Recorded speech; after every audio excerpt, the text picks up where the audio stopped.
Amigas y amigos, es muy grato para Terapia Chilense recibir la visita del ensayista, analista internacional y columnista venezolano Moisés Naim. Bienvenido al programa, Moisés. Gracias, es siempre un placer estar con ustedes aquí. Moisés, muchas gracias. Moisés ha venido a Chile con ocasión de una conferencia anual que realiza la empresa BTG Pactual. Y por eso aprovechamos de tenerlo aquí en el programa. Dada tu nacionalidad, Naim, creo que es imposible no partir por Venezuela. Dime tú, ¿cuál es el desenlace que ves tú al drama, al conflicto que está viviendo tu pueblo en este momento? Bueno, ahí siempre hay un choque entre lo que deseo y lo que veo. Creo que es imposible pronosticarlo, creo que no lo sabe nadie, creo que es una situación absolutamente impredecible. Lo que deseo es que se le dé a los venezolanos la oportunidad de votar, es todo. Hasta el momento tiene muy mal pronóstico, ¿no? No necesariamente. ¿Quién hubiera pronosticado que los venezolanos hubieran estado en las calles ya meses? Literalmente, recibiendo palos, recibiendo perdigones, recibiendo gases lacrimógenos, muriendo, siendo detenidos, siendo torturados, y están allí todos los días. ¿Y tú ves alguna fisura, alguna fractura al interior del régimen como para alentar esperanzas? Las hay. ¿Un cambio? Las hay. Ha comenzado a aparecer. La más notable es la fiscal general Luisa Ortega Díaz, que es una ficha importantísima del gobierno, que en teoría debería ser independiente, pero nunca lo fue. Ella siempre fue un apéndice del gobierno, pero últimamente ha estado distanciándose y denunciando lo que el gobierno hace, tanto así que voceros importantísimos del gobierno, como Diosdado Cabello, la han agredido verbalmente, la han insultado, etcétera. Entonces, y ella, obviamente, quizás tiene gente que simpatiza con ella dentro del oficialismo. Así que yo no estoy diciendo pasó a encabezar la lista de los traidores. Matías del Río. Moisés Naim, pudiéramos ya que nos queda tiempo y estamos partiendo porque puede tardar o ocuparte más de algunos minutos, esbozar alternativas, hipótesis de salida. Yo sé que es imposible saber cuál, pero hipótesis de salida. Hay 13 escenarios, creo yo. Uno es más de lo mismo, o simplemente que el gobierno logre imponerse por la fuerza. Trágicamente, desgraciadamente, Venezuela está viviendo una crisis humanitaria de primer orden. El número de gente que se está muriendo por falta de medicina, por falta de los pacientes crónicos, los diabéticos, y por la falta de alimentos. El venezolano promedio ha perdido peso. Es una cosa impresionante. Hay estudios que demuestran eso. O sea, es un pueblo que está pasando hambre. Entonces, y va a empeorar porque el gobierno se le está acabando el dinero para importar las medicinas y los alimentos, y porque la capacidad productiva del país está siendo destruida por las políticas del gobierno. Ya fue destruida. Ese es un país que tiene que importar casi todo lo que come.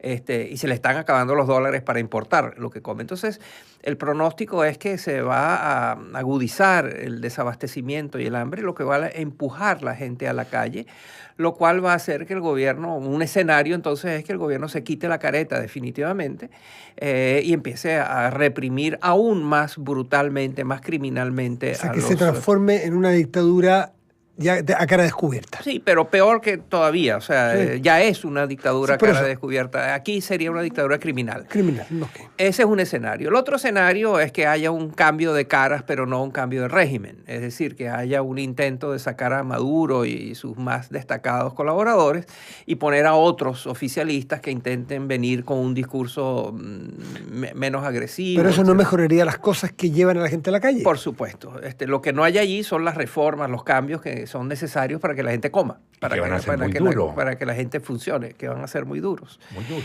Y un tercer escenario es que la presión de la calle, la presión internacional, la presión genere las fracciones dentro de la élite del chavismo que tú mencionabas, y entonces ahí se produzca algún tipo de negociación, algún tipo de salida. En una columna reciente, o no sé si tan reciente, pero de las últimas semanas, tú identificabas dentro del régimen chavista 3 facciones muy importantes. Una eran, desde luego, las Fuerzas Armadas completamente capturadas por el régimen. Un segundo factor era Cuba. Y un tercer factor era el narco. O sea, ahí en Venezuela está operando el narco en plenitud, y ese es uno de los principales canales de distribución de droga en este momento hacia Estados Unidos y Europa. Es muy intimidante para un columnista tener lectores que hayan leído con tanto cuidado y se recuerden de la columna más que uno mismo. Así que gracias. Pero esa columna, efectivamente, tienes toda la razón. Esa columna, el título de esa columna se llama Maduro no importa. En el cual digo que Maduro es un tonto útil. Maduro es simplemente un títere de fuerzas que lo trascienden y que son realmente los poderes fácticos en Venezuela que tú has descrito. Son los narcotraficantes muy vinculados con los militares. Son los cubanos de una manera importantísima. Venezuela es un país ocupado en muchos sentidos, y eso es un tema interesantísimo porque es sorprendente en muchas dimensiones. Pero los cubanos, hay pocas decisiones importantes que puede tomar el presidente de Venezuela que no pasa por el veto o la asesoría o que sea moldeado por el gobierno de La Habana. Entonces están los cubanos, están los narcos y están lo que yo llamo los viudos del chavismo. Son los herederos políticos y financieros de Hugo Chávez, y sus familiares, sus socios, sus amigos. Son gente muy rica, son gente que han robado centenares de millones de dólares, ¿no? Cada uno. Entonces, esas son 3 potencias. Tú señalabas en esa columna que en Venezuela había más generales probablemente que en Estados Unidos y en los países desarrollados. Factual. En Venezuela hay más generales que en la OTAN. En Venezuela hay más generales que en el Pentágono, que en las Fuerzas Armadas de Estados Unidos. Es muy raro. A mí el tema que más me asombra es el tema de la relación, el nexo entre Venezuela y el régimen chavista, porque yo creo que no hay muchos precedentes históricos de un país que es capturado, que es ocupado, que es invadido, que es cooptado por dentro, como ocurre en este caso, donde no hubo una invasión, no es una ocupación militar, sino probablemente algo parecido ocurrió quizás entre Austria y Alemania, digamos, cuando Hitler invade Austria y Austria se le entrega, digamos. Así es, esto parte de una relación muy astuta que desarrolló Fidel Castro con Hugo Chávez. Él supo tocar todas las teclas, todas las inseguridades, todas las aspiraciones, todas las ambiciones, toda la psicología, toda la esencia de... La capacidad de seducción. De Fidel Castro. Claro. Y lo hizo sentir, se hizo indispensable. Fidel Castro le explicó que él puso a su orden su experiencia, puso a su orden su protección. Él le dijo: a ti te van a matar, a ti te va a pasar lo de Allende, a mí me han intentado asesinar los gobiernos americanos de Estados Unidos, me han intentado asesinar sin número de veces, y yo tengo desarrollado el sistema para proteger. Y le vendió eso, le vendió el cómo manejar un estado policial, le vendió cómo reprimir de una manera furtiva, selectiva, que genere demasiada reacción de la comunidad internacional. Le vendió la idea de que él sabía cómo manejar una economía para que fuera una economía socialista. Le vendió la idea de que él podía asesorarlo en el manejo militar. Ningún dictador que se respete deja de lado como prioridad máxima el control de los militares.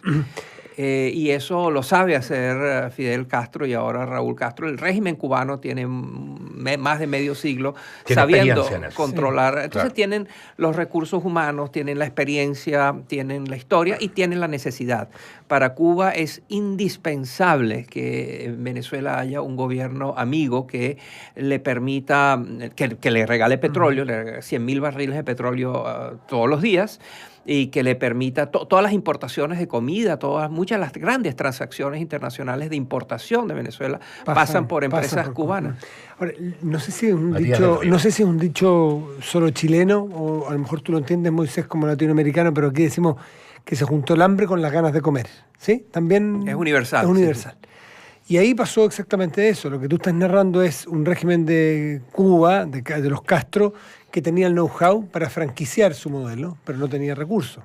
Y al otro lado tenía un Chávez que es un aprendiz de dictador, pero tenía muchos recursos y fue a comprar este producto al mercado. Y el producto se lo vendieron los Castro y hicieron un joint venture estupendo. Tú lo pagas y yo te enseño lo que estás narrando tú.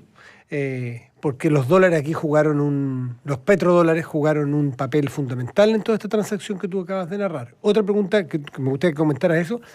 Pero otra pregunta que yo leí de un artículo hace mucho tiempo, no me acuerdo de quién era, que ¿por qué alguien dice, por qué las Fuerzas Armadas hoy no operan? ¿Es porque ya está pasado de moda? ¿Porque eso era de los 70 en Latinoamérica? ¿O porque las Fuerzas Armadas en Venezuela son oficialistas desde la época de Carlos Andrés Pérez, que no se van a meter ni ahora aprendieron y fue muy duro para ellos y no se van a meter? No, eso no es así. La esencia de la historia es que el gobierno de Venezuela, asesorado por el gobierno cubano, entendió claramente que no se podía dar el lujo de que volviera a pasar lo que sucedió en el 2002, que un grupo de militares de alto rango intentaron y lograron sacar a Chávez del gobierno por 72 horas. Y volvió en parte gracias a las redes de actividad y de acción de los cubanos en Venezuela. Y entonces una de las cosas que pasó después de eso por supuesto tocó a Chávez y lo hizo sentir muy inseguro, lo hizo sentir... Y allí fue donde Castro aprovechó y le dijo, tú no puedes permitir que esto vuelva a pasar. Y una de las cosas que tienes que hacer es tener un control mucho más cerrado y mucho más fuerte de las Fuerzas Armadas. Una purga salvaje, ¿no? Entonces vino una purga salvaje y sigue. En estos momentos, si tú eres un oficial, de nuevo, todo el mundo en las Fuerzas Armadas en Venezuela parece ser general o coronel, y todos ocupan cargos en la administración pública. Cargos que antes eran de civiles. O sea, Venezuela es un gobierno dictatorial militar. Quienes manejan el Estado de Venezuela son militares activos. Y entonces aquellos que no son suficientemente entusiastas, que no son suficientemente confiables, aquellos quienes la inteligencia cubana detecte diciendo cosas indebidas por teléfono o en sus conversaciones, son sacados de las Fuerzas Armadas o enviados a una guarnición en medio de la selva sin rifles, sin soldados y sin comida. Mientras que los que son entusiastas empiezan a enriquecerse rápidamente, ellos, sus familiares, sus socios, sus amigos. Y entonces tienen un control muy, muy cercano y bueno, y parte de eso, un grupo importante, se llama el Cartel de los Soles. Los generales en Venezuela en sus charreteras tienen soles. Entonces se llama el Cartel de los Soles porque estos son grupos de generales que maneja el cartel del narcotráfico, que como tú bien decías, es en estos momentos el principal punto de tránsito de la droga de América Latina, de Bolivia, de Colombia, de Perú, a Estados Unidos y Europa. Me interesa llevar la conversación del escenario venezolano al escenario norteamericano. Porque Moisés tú vives en Washington.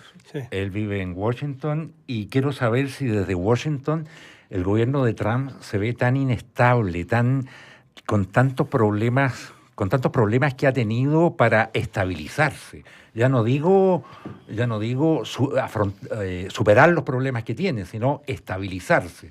Porque me da la impresión, al menos desde acá, digamos, que más de la mitad de los problemas que tiene la actual administración han sido generados por la propia administración. Eso es muy curioso. ¿Cuál es tu percepción? ¿Cuál es tu mirada sobre ese caos del gobierno de estos 120, 140 días del gobierno de Trump? Yo estoy tan sorprendido por el gobierno de Trump y lo que hace, como todos. En Washington aún los expertos y quienes han estado en temas de política desde hace décadas, hasta los más experimentados asesores políticos, no saben cómo explicarse lo que está sucediendo. Aquí estamos en presencia de un fenómeno muy raro que tiene que ver con... Trump es en parte la manifestación, la expresión de tendencias y circunstancias muy grandes y que lo trascienden, pero también es él, es un personaje que tiene una personalidad muy específica. Como tú bien lo has dicho, él es el rey de los autogoles, ¿no? Hay pocos políticos en el mundo que se metan un autogol todos los días. Y que hacen cosas que alienan a sus aliados, que irritan a sus colaboradores, que, bueno, en fin, se está quedando solo a alta velocidad. Yo escribí una columna hace poco que se titulaba ¿Qué tiene que aprender Donald Trump de Al Capone y de Richard Nixon? Y en esa columna explicaba que Al Capone, como sabemos, era el gángster más conocido de los años 30. Se estima que él personalmente asesinó a 33 personas. Sin embargo, la razón por la que Al Capone terminó en la cárcel y murió en la cárcel fue por evasión de impuestos. Y bueno, hay algo con los impuestos de Trump que es muy misterioso, es muy raro. Él está pagando precios políticos enormes y los pagó por no mostrar sus impuestos. Así que hay algo con los impuestos que no sabemos qué es, pero allá hay algo, ¿no? Hay que tener atención a eso. Y lo otro es qué le puede enseñar Richard Nixon. Y la frase en Washington es que más importante que el crimen es el tratar de ocultarlo. Richard Nixon pasó lo de Watergate, que era simplemente un robo. Una gente asociada a unos asociados de él hubiera podido simplemente dejarlo, aceptarlo y recibir la lluvia y la andanada de consecuencias, pero ninguna hubiera sido tan grande como la que ocurrió porque intentó encubrirlo. El encubrimiento rápidamente lleva a la obstrucción de justicia, que en Estados Unidos es seguida y atacada. En esa cultura, pero eso le pasó a Nixon, le pasó a Bill Clinton con Mónica Lewinsky. Lo que hizo que Bill Clinton fuera impeached, fuera sacado, no sacado del poder, pero fuera juzgado y encontrado culpable por la Cámara Baja. Después no fue ratificado por los senadores y por eso pudo seguir siendo presidente. Pero lo que pasó con él, con Mónica Lewinsky, no fue el caso de Mónica Lewinsky, sino fue que él trató de ocultar, él mintió bajo juramento. Y le acaba de pasar al gobernador de Alabama, le acaba de pasar a un senador. En Washington hay una larga lista, es una lista increíblemente larga, de políticos cuya carrera fracasa estruendosamente, no por el crimen o por el error que hayan cometido, sino por el encubrimiento. ¿Cuál es por la mentira? Y entonces, en el caso de Trump, a él también tiene que prestarle atención en todo el tema de Rusia.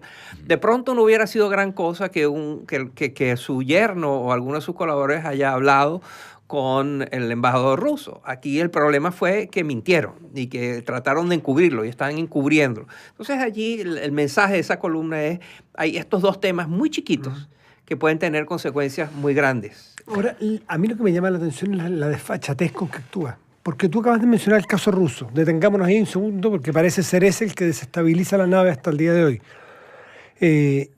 No solamente hay sospechas de que cercanos, de hecho han caído ya personeros de su gobierno, sino que él después siendo presidente se junta con el ministro de Asuntos Exteriores y con el embajador en la Sala Oval o en la Casa Blanca. Es decir, hay una... Y le revela secretos de inteligencia. Exacto, y le revela secretos, deja afuera toda la prensa norteamericana y deja entrar un fotógrafo ruso y las fotos salen al mundo a través de la agencia rusa, lo que ocurre dentro de la Casa Blanca. Es decir, ese crimen que tú mencionas, que todavía no lo descubren, pero podría él desestabilizarlo, él lo agrava más aún siendo presidente, con lo cual muestra un cierto desprecio a todo lo que digan, hagan, analicen o no analicen. Lo que pasa es que hasta ahora él se ha podido salir con las suyas. Recordemos que durante la campaña él dijo, mira, la situación mía y tengo tanto apoyo que yo podría salir a la Quinta Avenida, pegarle un tiro a alguien, dispararle a alguien y no pasaría nada, todavía tendría apoyo. Eso lo dijo explícitamente. Él ha estado acostumbrado a que él puede hacer todo lo que quiere sin que haya consecuencias. Creo que está empezando a descubrir que hay costos para esto y que hay muchas cosas. Yo no creo que él deba estar muy contento con su vida en estos días porque debe ser una vida de frustraciones. Hasta donde tú recuerdas, Moisés, ¿hay un presidente que se haya enfrentado de esta manera con la prensa en Estados Unidos? Yo era muy pequeño todavía cuando estaba Nixon, pero con Nixon había... Sí, fue una Nixon guerra... tenía una lista, inclusive es muy famoso. Ya, una guerra frontal. Tenía una lista de enemigos del gobierno y a los cuales hacía que trataba de que la FBI los hostigara, etcétera. Así que hay precedentes, pero ciertamente esto es un nuevo... o sea, no hay precedentes, es un presidente que se comunica con el país a través de Twitter, ¿verdad? Que no da entrevistas, sino que se comunica directamente con Twitter, que le escribe a las 3 de la mañana. Entonces, estamos en un campo completamente inédito que no tiene precedentes y cuyos resultados no podemos saber. Y ayer, Héctor, preguntábamos, tuvimos un programa y después nos quedamos conversando, ¿recuerda? Y alguien decía, ¿hasta cuándo lo apoya el Partido Republicano? Que esa es la gran pregunta. Esa es la gran pregunta, pues, ¿no? Lo que el Partido Republicano en los Estados Unidos ha dado muestra es que con tal de retener el poder están dispuestos a hacer todo, incluyendo traicionar sus ideales, sus principios. O sea, este es un partido que en teoría lucha contra el déficit fiscal y que está a favor de la austeridad y que no... Y bueno, con Trump casi todas las propuestas de Trump dinamitan el equilibrio fiscal. Son, o sea, la lista de cosas que él quiere hacer cuando le pones números, generan un déficit fiscal gigantesco, la reducción de impuestos, la construcción del muro, la revisión de la política de salud, etcétera. La lista, y sin embargo el Partido Republicano está ahí con él, ¿no? Hay dos focos de tensión en este momento muy importantes en el mundo. Uno es en América Latina, con la espada de Damocles que pende sobre el presidente de Brasil, Michel Temer, a raíz de una decisión que tiene que tomar el Tribunal Supremo Electoral sobre el financiamiento de su campaña y que podría comprometer el ejercicio de su presidencia. Ese es uno. Y pasado mañana los electores británicos están convocados a renovar el mandato o a remover a la primera ministra Theresa May. Me interesa tu percepción de estos dos fenómenos. ¿Tú crees que Temer se salva esta vez? No lo sé y no me atrevo a pronosticar las decisiones del Tribunal Supremo de Brasil. Creo que hay una alta sensación de que nadie quiere ese cargo ahora, que es muy difícil buscar nadie quiere ser presidente de Brasil ahora. Quieren que termine su periodo y que haya elecciones. Y eso puede, por lo tanto, favorecer al presidente. Claro. Lo otro es todo el tema de la economía. O sea, lo que está pasando es que mientras que Brasil ha estado consumido por el escándalo de corrupción, la economía sigue necesitada de atención. Las reformas que han llevado adelante, que son difíciles e impopulares, sin embargo, están comenzando a dar resultados incipientes, tenues, pero están empezando a dar resultados. Mireyes, que es el presidente del Banco Central y es el ministro de Economía, Claro, presidente del Banco Central, ¿no? O ministro de... creo que es ministro de Hacienda. Ministro de Hacienda. Ha reiterado que las reformas van y casi que ha llegado a decir, independientemente de quien esté en la presidencia, nuestras reformas son indispensables, necesarias e inevitables. Entonces, y ese es un tema importante, pero no lo sé. Por otro lado, es muy interesante ver que el país más grande de América Latina y un país importante en el mundo tiene un presidente que está a punto de ir a la cárcel y otro que es el candidato presidencial con más chance que también está a punto de ir a la cárcel, que es Lula da Silva. Si hubiera elecciones hoy en Brasil, Lula da Silva ganaría las elecciones. Pero también sabemos que hay todo un proceso judicial en contra de él que podría terminar con él en la cárcel. Yo no sé si eso va a ocurrir o no, pero es una situación realmente inimaginable, ¿verdad? Hasta hace un tiempo. Lo mismo con Theresa May. John Carlin, un amigo mío que es columnista del País, escribió un artículo muy interesante que se llama La Dama de Porcelana. Recordemos que Margaret Thatcher se llamaba la Dama de Hierro, ¿verdad? Porque era dura. Entonces él dice que la Theresa May es la Dama de Porcelana, que es fuerte por fuera, pero muy débil y muy endeble y muy frágil por dentro, ¿no? Y que eso es lo que puede estar pasando. Se pensaba que era un hecho que Theresa May iba a ser reelecta como primer ministro. Con amplia ventaja. Y con amplia ventaja. Eso en las últimas, a raíz de estos atentados en Londres y en Manchester, se ha evaporado esa, entonces hay muchas dudas. Todo parece indicar que de todas maneras ella va a ganar esta elección, pero está muy debilitada y no está muy Y no claro. por los márgenes, porque ya ella tenía una mayoría. Claro. O sea, la operación se habría justificado solamente si ella amplía su ventaja, Así amplía es. su Pero votos. vemos como los primeros ministros, o sea, no hay dudas que Cameron, su predecesor, se equivocó convocando al referéndum del Brexit, y de lo cual lo obligó a salir, a dejar el poder, y no hay duda que ella también parece haberse equivocado convocando estas elecciones, ¿no?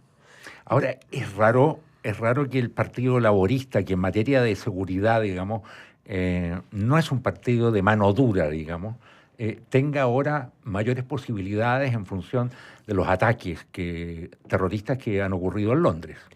Sí, lo que pasa es que ahí está Jeremy Corbyn, que es el candidato, es el jefe del partido que se ha empeñado, él es de una ala izquierda que es muy, no logra tracción en Inglaterra, o sea, es una izquierda fundamentalista que en estos tiempos no tiene tanta ascendencia. Ese es otro punto elemental en la ecuación. Theresa May, a lo mejor en otro escenario, podría caer si es que no ha demostrado fortaleza.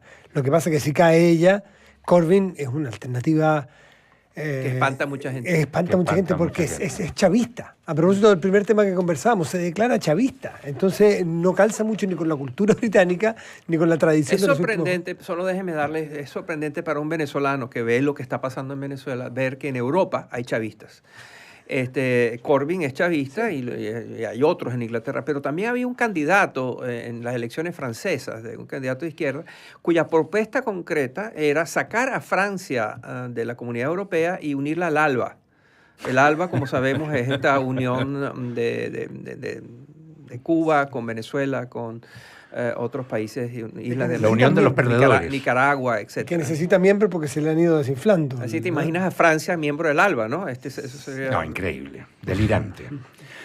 Señoras, señores, Banchile Inversiones reúne para usted las mejores oportunidades del mercado local e internacional. Asesores expertos lo ayudarán a configurar una cartera de inversiones equilibrada y congruente con sus necesidades e intereses.